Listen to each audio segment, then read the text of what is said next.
એટલે આપની ગંભીરતા અને આપનું હાસ્ય સ્મિત.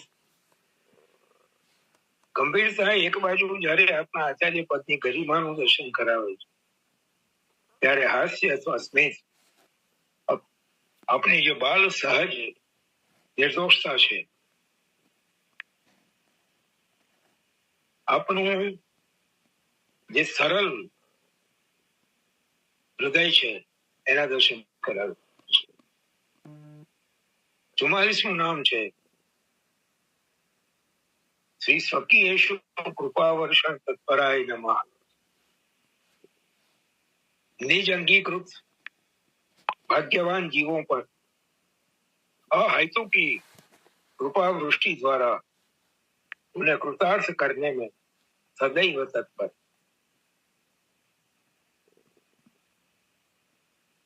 પોતે પોતાના શિંગમાં ગમે એટલી વ્યાધિ ભોગવતા હોય, શારીરિક વૃત્તિ ગમે એટલા અસ્વસ્થ હોય, પોતાની પીડાની પરવા કર્યા વિના પોતાના જે નિજંગીકૃત જીવો છે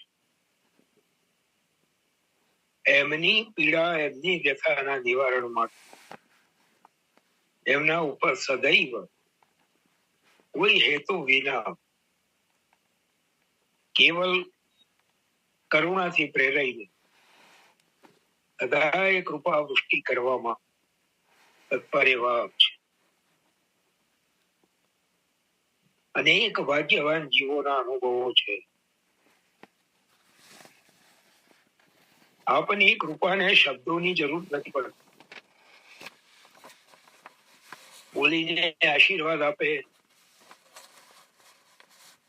તો જ કૃપા કરી એવું નથી. આપની દ્રષ્ટિ માત્ર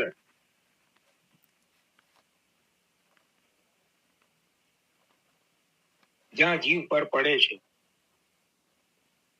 ત્યાં એ જીવના સર્વ કાર્ય સિદ્ધ થઈ જાય છે. આ દ્રષ્ટિ પણ શા માટે? જેમ શ્રી વલ્લભા ખાનમાં ગોપાલદાસજીએ ગાયું, જેને શ્રી વિઠ્ઠલનાથ વિચારે છે એને પ્રગટ પદાર્થ ચાલે છે. કેવળ જીવને ઉપર કૃપા કરવાનું મનમાં વિચાર માત્ર કરે અને જીવને આપની કૃપાનો પ્રત્યક્ષ અનુભવ તત્કાલ થાય એવા ઘણા પ્રસંગો ના સાક્ષી બનવાનું સૌભાગ્ય આ જીવને તો પ્રાપ્ત થયું છે. પણ એવા ઘણા ભાગ્યવાન જીવો છે, ભગવતીઓ છે કે જેમને જે આપના નિકટમાં રહ્યા છે ને એમને પણ આવા અનેક પ્રસંગોના સાક્ષી બનવાનું સૌભાગ્ય પ્રાપ્ત થયું. સ્વકીયેષુ કૃપા વર્ષણ તત્પર, કૃપાની વૃષ્ટિ કરવામાં તત્પર.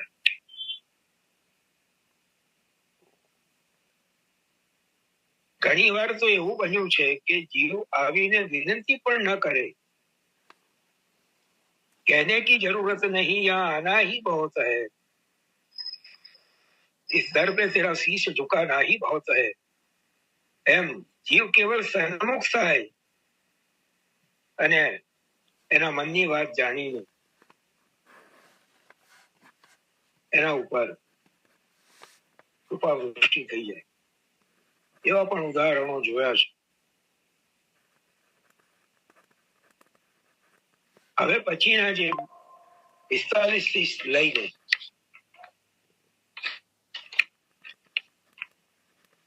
51 સુધીના નામ, 7 નામ, એ આપના આચાર્ય સ્વરૂપને ઉજાગર કરતા છે. કારણ કે આ નામોમાં આપે જે જુદા જુદા ગ્રંથોની રચના કરી છે એનો આધાર લઈને આ નામો પ્રગટ થયા છે. 45મું નામ છે શ્રી રશ્મિ व्याख्यायाम सर्वशास्त्र संदोह निरूपकाय नमः। साधन दीपिका ग्रंथ की अपनी रश्मि व्याख्या में 537 जितनी बड़ी मात्रा में सर्व शास्त्रों में से उद्धृत प्रमाणों को निरूपित करने वाले શ્રી ગોપીનાથજી આપણે પૂર્વમાં ચર્ચા કરી ચુક્યા છીએ. આ નામોનું જયારે અવગાહન કરતા હતા ત્યારે એ ક્રમમાં શ્રી ગોપીનાથ પ્રભુ ચરણોનો રચેલો 127 શ્લોકનો નાનકડો ગ્રંથ છે સાધન દીપિકા. અત્યાર સુધી એના અનુવાદ પ્રગટ થયા છે, પણ એ ગ્રંથ ઉપર વ્યવસ્થિત ફૂલ ફ્લેજ વ્યાખ્યા ટીકા કોઈએ અત્યાર સુધીમાં 550 વર્ષના સમયમાં જો કોઈએ રચી હોય તો એ કેવલ તૃતીય દ્વાદશ બ્રહ્મર્ષિ પૂજ્યપાદ ગોસ્વામી શ્રી રજેશ કુમારજી મહારાજ શ્રી. એટલું જ નહીં, મૂળ વ્યાખ્યા સંસ્કૃતમાં અને એનો હિન્દી અનુવાદ પણ સ્વયં પોતે કરીને વૈષ્ણવોને ઉપલબ્ધ કરાવી હતી. 127 શ્લોકની વ્યાખ્યામાં 537 જેટલા પ્રમાણો જુદા જુદા શાસ્ત્રોમાંથી લઈને આપે સાધન દીપિકા ગ્રંથના પ્રત્યેક શ્લોકના અર્થને આપણી આગળ સ્પષ્ટ કર્યો છે. આ જે પ્રમાણો જુદા જુદા શાસ્ત્રોના આપ્યા છે, ઉદ્ધૃત કર્યા છે, વેદથી લઈને વાર્તા સાહિત્ય સુધીના ગ્રંથો એની અંદર આવી ગયા. એવા એવા ગ્રંથોમાંથી પ્રમાણો આપે લીધા છે કે જેના નામ પણ આજે મારા તમારા જેવા સામાન્ય વૈષ્ણવ તો ઠીક છે, પણ જે વિદ્વાનો છે એમાંના પણ કેટલાકે એ ગ્રંથોના નામો નહીં સાંભળ્યા. એવી સંહિતાઓ, એવા ગ્રંથો, એવા પુરાણો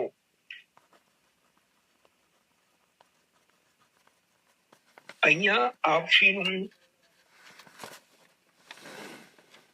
જે વિદ્વાન રાજકીય વિદ્વાન તરીકેનું, બહારગામી વિદ્વાન તરીકેનું જે સ્વરૂપ છે એ આ સાધન દીપિકા ગ્રંથના વ્યાખ્યામાં એને નામ આપ્યું છે રશ્મિ. રશ્મિનો અર્થ થાય કિરણ. કિરણના પ્રકાશમાં જેમ વસ્તુ દેખાય, ઓળખાય, એમાં રશ્મિ વ્યાખ્યાના પ્રકાશમાં સાધન દીપિકા ગ્રંથમાં શ્રી ગોપીનાથજી પ્રભુ ચરણોએ કરેલી આજ્ઞાઓ ઓળખાય, સમજાય. એટલે આ રશ્મિ વ્યાખ્યા, સાધન દીપિકા ગ્રંથની વ્યાખ્યા એ આપણી ઉચ્ચતમ કોટીની વિદ્વત્તાનું એક પ્રત્યક્ષ પ્રમાણ છે.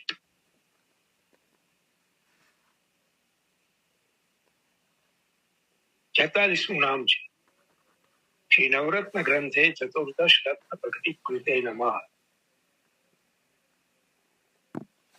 समुद्र मंथन नामक अपनी प्रवचन श्रृंखला में नवरत्न ग्रंथ की समुद्र मंथन के साथ तुलना करके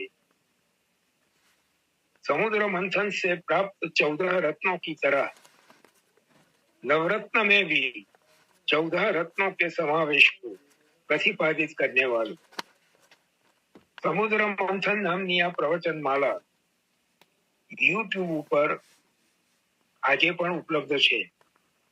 યુટ્યુબ ઉપર સમુદ્ર મંથન ટાઈપ કરીને સર્ચ કરશો તો આ પ્રવચનમાલા તરત ત્યાં સાંભળવા જોવા મળશે. નવરત્ન ગ્રંથોમાં સામાન્યતઃ, ગ્રંથનું નામ જ છે નવરત્ન, એટલે સામાન્યતઃ નવરત્નો છે એવું પ્રતિપાદિત થતું આવ્યું છે. પરંતુ આપશ્રીએ આ નવરત્ન ગ્રંથને સમુદ્ર મંથન જે 8મા સ્કંદમાં ભાગવતજીના કથા આવે છે એની સાથે સરખાવી સમુદ્ર મંથન માંથી જેમ 14 રત્ન પ્રાપ્ત થયા, એવી જ રીતે નવરત્ન ગ્રંથોમાંથી 9 નહીં પણ 9 ની સાથે બીજા 5 કુલ 14 રત્ન શ્રી મહાપ્રભુજીએ નવરત્ન ગ્રંથમાં આપણને આપ્યા છે. એવું આપણે ખૂબ સુંદર રીતે પ્રમાણસર પ્રતિપાદિત કર્યું છે. બહુ સુંદર, સાંભળવા જેવી, સમજવા જેવી પ્રવચન શ્રેણી છે. અને 47મું નામ છે શ્રી ભક્તિ રત્ને એકાદશાનુસારી ભક્તિ स्वरूप विचारताय नमः। अपने भक्ति रत्न पुस्तक में श्री भागवत के 11 स्कंद में निरूपित भक्ति के विविध प्रकारों का विशद व्याख्यान करने वाला अपन એટલો જ ગંભીર વિષય વાળો ગ્રંથ છે. 11મા સ્કંદમાં, ભાગવતજીના 11મા સ્કંદમાં ભગવાને ઉદ્ધવજીને જે ભક્તિનું સ્વરૂપ, ભક્તિ યોગ સમજાવ્યો, એના પર આધારિત આ ભક્તિ રત્ન નામનું આપણે પુસ્તક લખ્યું છે. પુસ્તક નાનું છે પણ અર્થ બહુ ગંભીર છે. ભક્તિ યોગ જેવો ગંભીર વિષય 11 સ્કંદના 11મા સ્કંદના આધારે આ એક નાનકડા પુસ્તકમાં આપણે સૂત્રાત્મક રીતે બહુ સુંદર રીતે નિરૂપિત કર્યો છે. કેટલા વાગ્યા છે ભાઈ? પ્રશ્નોત્તરીનો સમય નથી રહેતો ને. જીવા એક નામ આગળ લઈ લઉં છું, પછી આપણે પ્રશ્નોત્તરી પર પ્રયાણ કરીએ. એના પછીનું નામ છે શ્રી જલભેદ મૌલિક વ્યાખ્યા કૃતે નમઃ. હમણાં જ આપણે જલભેદ ગ્રંથની વાત કરી. જલભેદ એક મૌલિક ચિંતન, આ નામથી પુસ્તક પ્રકાશિત થયેલું છે. એની અંદર આપે જલભેદ ગ્રંથ ઉપર પૂર્વમાં જે પ્રવચનો કરેલા, એના આધારે એ પ્રવચનોને સંકલિત કરીને આ પુસ્તક તૈયાર કરવામાં આવ્યું છે. જલભેદ ગ્રંથમાં જલના જે 20 પ્રકારો બતાવવામાં આવ્યા છે, એના આધારે શ્રી મહાપ્રભુજીએ ભક્તના ભેદ બતાવ્યા છે. એમાં રજેશ કુમારજી મહારાજશ્રીની મૌલિકતા એ છે કે આપ શ્રી મહાપ્રભુજીએ જે ભક્તના પ્રકાર બતાવ્યા, એના ભીતર રહેલું જે રહસ્ય છે એને પ્રગટ કરી રહ્યું છે. અને ભીતર રહેલું રહસ્ય એ છે કે વક્તા જે બોલે છે એનો આધાર એના હૃદયમાં રહેલો એનો ભાવ છે. એટલે આપશી આ જલભેદ ગ્રંથની પોતાની વ્યાખ્યામાં એ પ્રતિપાદિત કરે છે કે આ વક્તાના કેવલ પ્રકાર નથી, પણ એ 20 જુદા જુદા ભાવવાળા ભગવદીઓના પ્રકાર છે. અને એમના જે ભાવ એમની વાણીમાં પ્રગટ થાય છે એને સમજવાના છે. અને એના અનુસાર એમાંથી કોની વાણી શ્રવણ કરવી અને કોની ન કરવી એ નિર્ણય આપણે કરવો. આ પુસ્તક પણ બહુ સુંદર, નાનકડું છે પણ, અને ગુજરાતીમાં છે, સમજી શકાય એવું છે. જલભેદ ગ્રંથ આપ બુધવારના સત્સંગમાં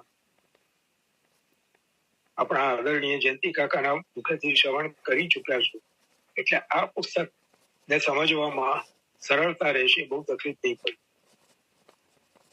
હવે 49મું નામ છે સર્વોત્તમ સ્તોત્ર છંદ શંકા નિરાશ કરશે નમઃ.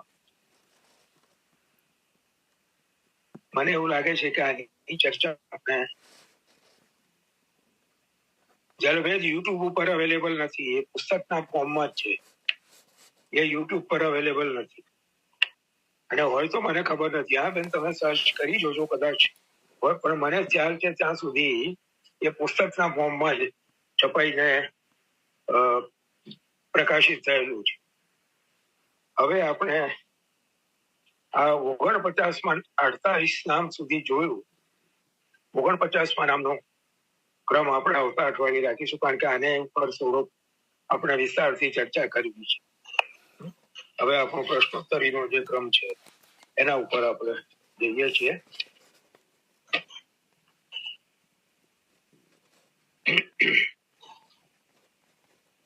ગયા અઠવાડિયે ગીતાબેન દાણીના પ્રશ્નોની આપણે ચર્ચા કરી રહ્યા હતા.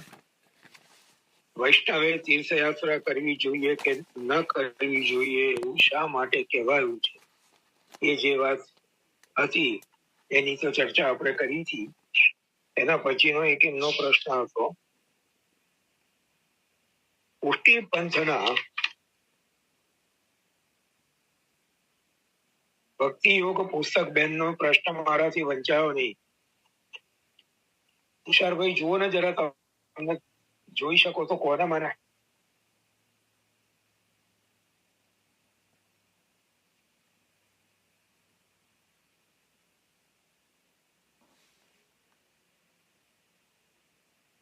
ખુલતી નથી ચેટ.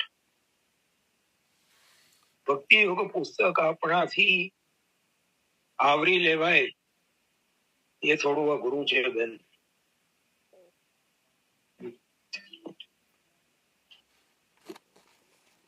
કારણ કે આ બધા ગંભીર પુસ્તકો છે. એકલા પોતે જ વાંચીએ અને કદાચ ચર્ચા કરવા જેવું લાગે. મેં પહેલા પણ વિનંતી કરી હતી આપ સૌને, કયા પુસ્તક માટે કરી હતી મને યાદ નથી, કદાચ આ સાધન દીપિકા માટે કે એના માટે જ કરી હતી.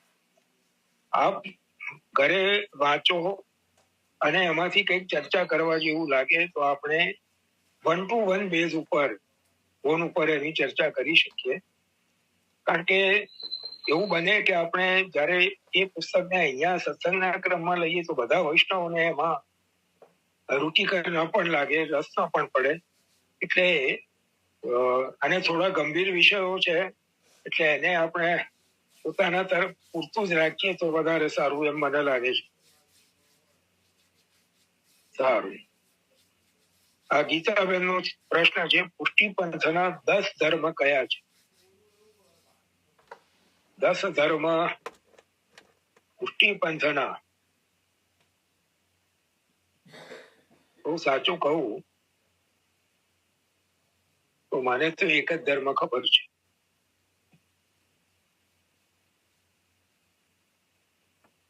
જેમાં પ્રભુજીએ ચતુશ્લોકી ગ્રંથોમાં બતાવેલું છે, સર્વદા સર્વભાવેન ભજનીયો વ્રજાધિપ. અને આપશી કે છે, આજ્ઞા કરે છે, સ્વસ્ય અયમેવ ધર્મો હિ ન અન્ય ન ક્વાપી ન કદાચન. મારા જે છે સ્વસ્ય, સ્વ એટલે પોતે, અને સ્વસ્ય મારા પોતાના જે છે એમનો આ એક માત્ર ધર્મ છે. અને આગળ હજી એનાથી વધારે સ્પષ્ટતા કરતા આજ્ઞા કરે છે, ન અન્ય, બીજો કોઈ ધર્મ નથી. વાપી, ક્યાંય પણ બીજો કોઈ ધર્મ નથી. અને કદાચન, ક્યારેય પણ કોઈ પણ દેશમાં કોઈ પણ કાળમાં મારા જે છે એમના માટે પ્રજાધીપના ભજન સિવાય બીજો કોઈ ધર્મ નથી.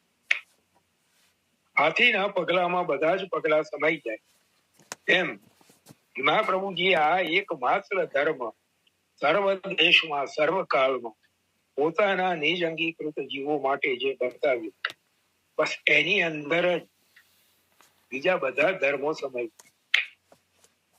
નવધા ભક્તિ, એ નવે નવ ભક્તિ, પ્રજાધીપની સેવા, સ્મરણમ ભજનમ ચાપી ન ત્યાજ્યમ ઇતિ મે મતિ. એ ચોથા શ્લોકમાં જે આજ્ઞા કરી, સ્મરણ અને ભજન, આ બેમાં બીજા બધા જ ધર્મો, ભક્તિના નવે નવ પ્રકાર, બધું જ આ એક જ ધર્મમાં દેવાયામ વા કથાયામ વા પોતાના સેવ્યની આ ગયા અઠવાડિયે પણ વાત થઈ હતી. પોતાના સેવ્યની પોતાના ઘરમાં પોતાના પરિવાર સાથે મળીને પોતાના શાસ્ત્ર સંમત પ્રકારે કમાયેલા દ્રવ્યથી પોતાના તન મનથી સેવા, આ સેવાની સંપૂર્ણ વ્યાખ્યા થઈ. આ જ સેવા.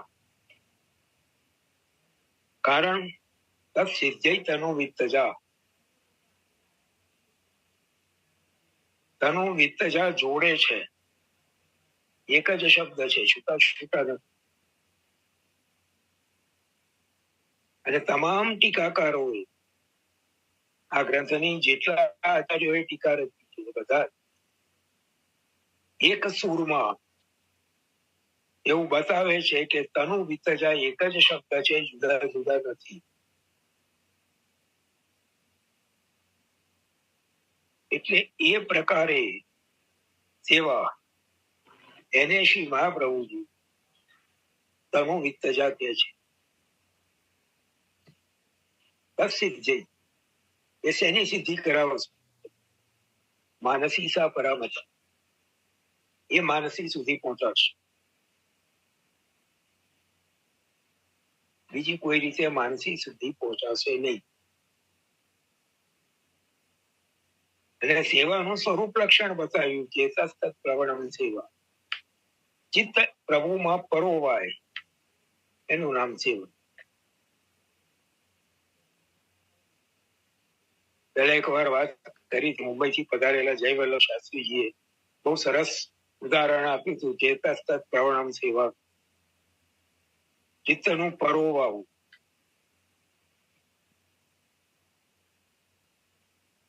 દોરો માળામાં પરોવાય છે, ફૂલમાં પરોવાય છે કે ફૂલ દોરામાં પરોવાય છે?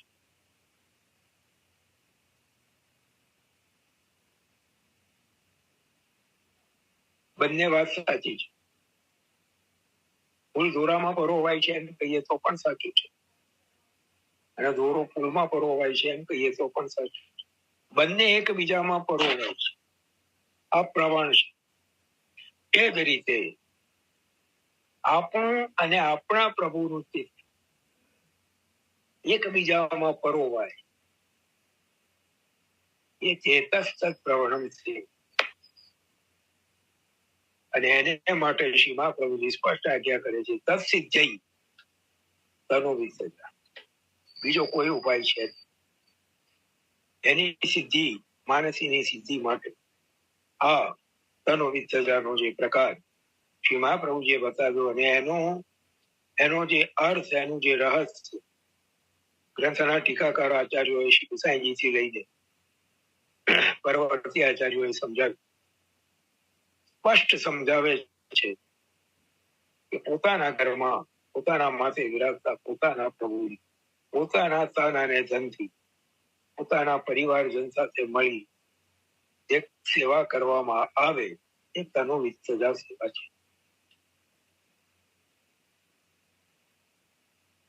એટલે જે બેનનો પ્રશ્ન છે, પુષ્ટિ પંથના 10 ધર્મ કયા છે? બીજા કોઈ ધર્મ હોય તો મને ખબર નથી, પણ બધા કોઈ ધર્મ હોય તો પણ શ્રી મહાપ્રભુજીએ જે ચતુશ્લોકીમાં આજ્ઞા કરી છે અને સિદ્ધાંત મુક્તાવલી જોઈ લઈએ, ભક્તિ વર્ધીની જોઈ લઈએ, ષોડશ ગ્રંથોનો કેન્દ્રવર્તી વિચાર, સેન્ટ્રલ આઈડિયા જો કોઈ હોય તો એક જ છે, કૃષ્ણ સેવા સદા કાર્ય. એની આગળ પાછળ જ આ બધી પૂછડી છે. કૃષ્ણ સેવા સદા કાર્ય આજ્ઞાને સમજાવવા માટે એના બધા જ પાસાઓને આપણી આગળ સ્પષ્ટ કરવા માટે, આપણને ક્યાંય ગેરસમજ ના થાય, આપણે ક્યાંય મૂંઝાઈએ નહીં, ભટકીએ નહીં, એને માટે શ્રી મહાપ્રભુજીએ પરિશ્રમ કરી આ બધા 16 ગ્રંથોની રચના આપણને કરીને આપી છે. એકબીજા સાથે સંકળાયેલા છે.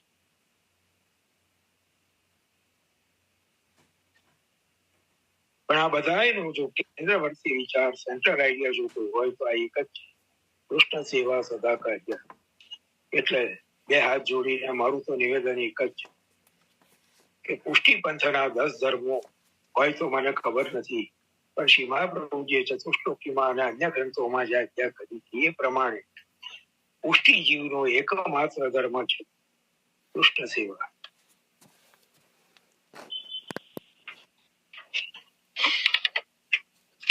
હવે એક પ્રશ્ન છે,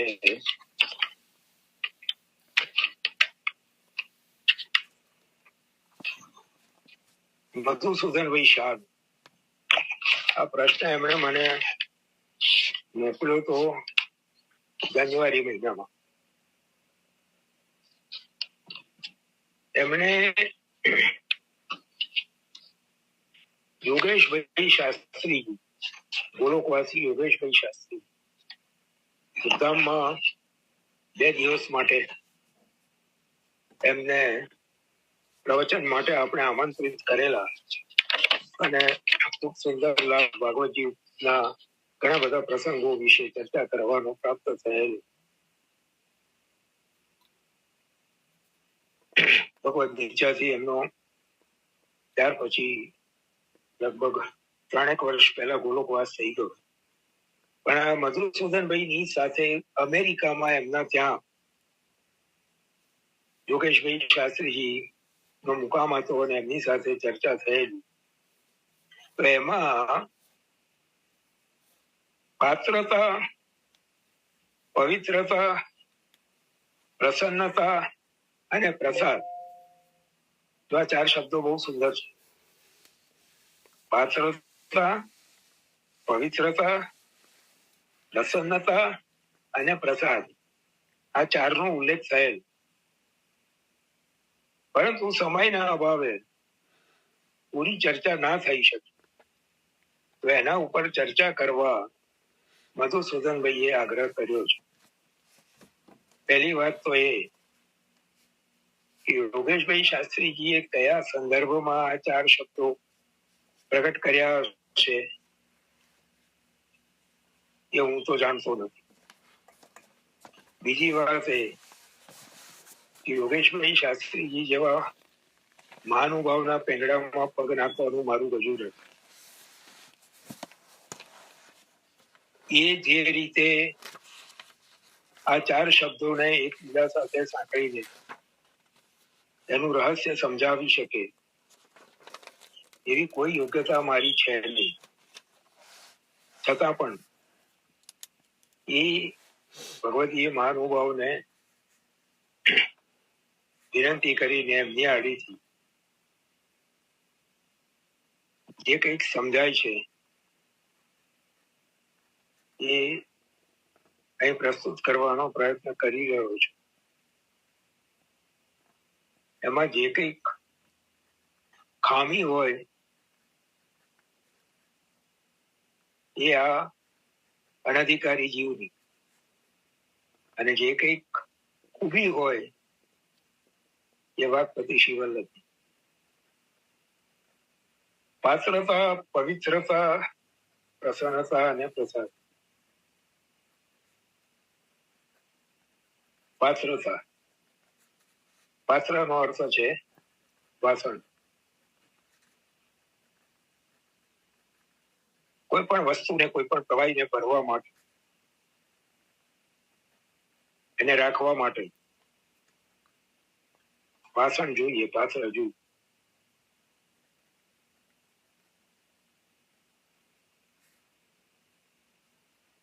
કંઈ પણ ધારણ કરવાની યોગ્યતા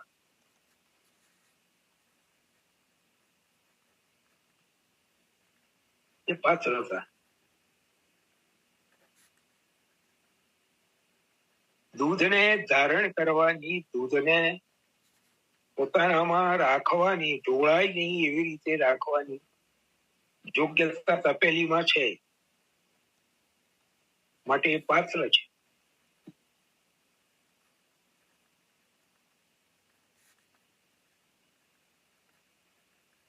સૂકો મેવો, બીજી કોઈ પણ કોરી વસ્તુ વેરાય નહીં, બગડે નહીં, એવી રીતે જેમાં ભરી શકાય એ ડબ્બો, એનામાં એ પાત્રતા છે, એનામાં યોગ્યતા છે કે એ સૂકા મેવાને સાચવી શકે છે, વેરાય નહીં, ખરાબ ન થાય એ રીતે. એ પાત્રતા એ ક્યારે આવે?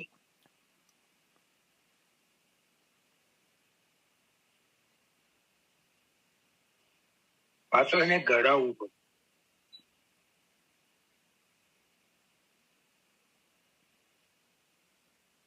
તપેલીને પાત્ર બનતા પહેલા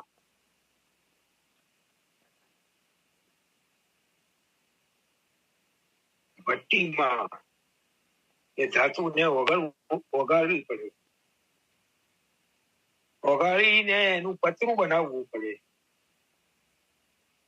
એ પતરાને મોલ્ડમાં મૂકીને એને તપેલી ઘાટ આપવો, ત્યારે એક પાત્ર બને. એમ પાત્રતા આપણને પણ જોઈતી હોય, કઈ પણ ધારણ કરવા મળી તો જાય, પણ પાત્રતા નથી તો સાચવી નહીં શકાય.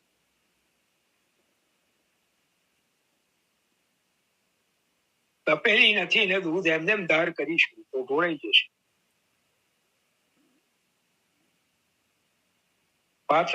પાત્રતા પાત્રનું હોવું જરૂરી છે. કોઈ પણ પ્રવાહીને, કોઈ પણ વસ્તુને સાચવવા માટે, મૂકવા માટે, રાખવા માટે, એમ આપણને પણ પાત્રતા પ્રથમ કેળવવી જરૂરી છે.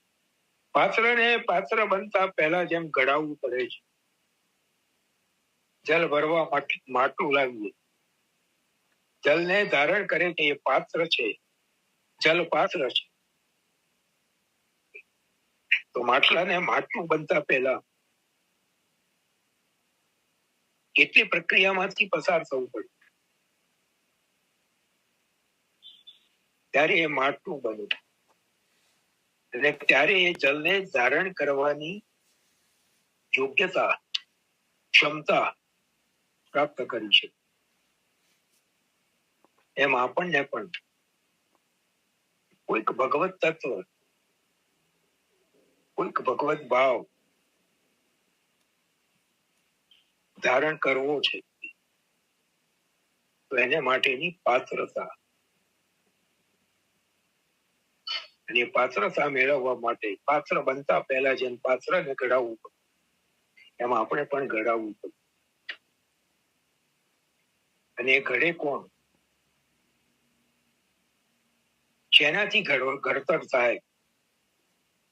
પ્રમાણ.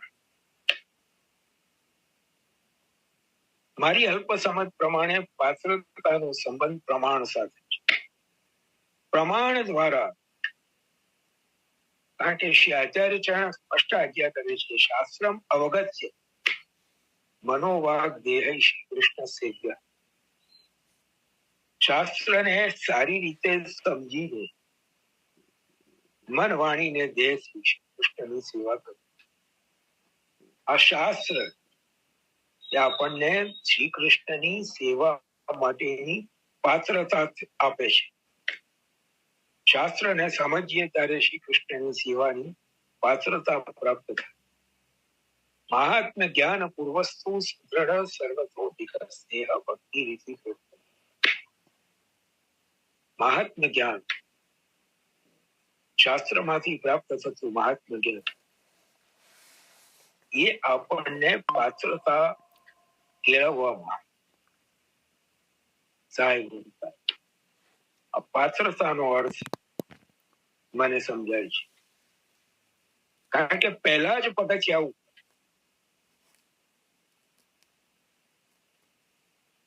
ફળની પ્રાપ્તિ કરવી છે, તો સૌથી પહેલા આવશે પાત્રતા. મહાપ્રભુજીની આ બે આજ્ઞાઓ, શાસ્ત્રમાં અવગત્ય મનોવાગ દેહ શ્રી કૃષ્ણ સેવ્ય, અને મહાત્મ જ્ઞાન પૂર્વસ્ સુદૃઢ સર્વસૌધિક દેહ ભક્તિ રૂપી ભોગ. આ બે નો જો વિચાર કરીએ તો સ્પષ્ટ સમજાય છે કે પાત્રતાનો સંબંધ પ્રમાણ સાથે છે. પ્રમાણ જે છે, પ્રમાણ કયા છે? શ્રી મહાપ્રભુ જે સમજાવ્યા છે વેદા શ્રી કૃષ્ણ વાક્યાની વ્યાસ સૂત્રાણી ચૈવરી સમાધિ ભાષા વ્યાસસ્ય પ્રમાણમ તત્ચતુષ્ટ. ત્યાં સુધી નથી પહોંચી શકતા તો શ્રી આચાર્ય ચરણોની વાણી, જેમ સાધન દીપિકાના આરંભમાં શ્રી ગોપીનાથ પ્રભુ ચરણાજ્ઞા કરેલ છે કે અમારા આચાર્યોની આજ્ઞાઓ, અમારા આચાર્યોની વાણી એ અમારા માટે પરમ પ્રમાણ છે. 2 મિનિટ જ બાકી રહી તો ચાલો આશય પદ કરીએ. ચર્ચા આપણે આવતા અઠવાડિયે કરીશું. એવું લાગે છે કે પ્રભુ કંઈક વિશેષ ચર્ચા કરાવવા માંગી રહ્યા છે. ચરણ કેરો ભરોસો દળઈ ન ચરણ કેરો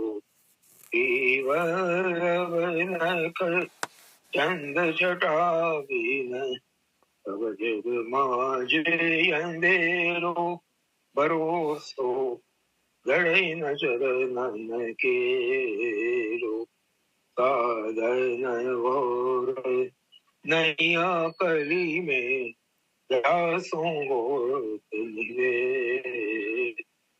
सूर का करे विविध यादरो नामोले को केरो भरोसो दड़ई न चरण केरो चरण केरो भरोसो दड़ई न चरण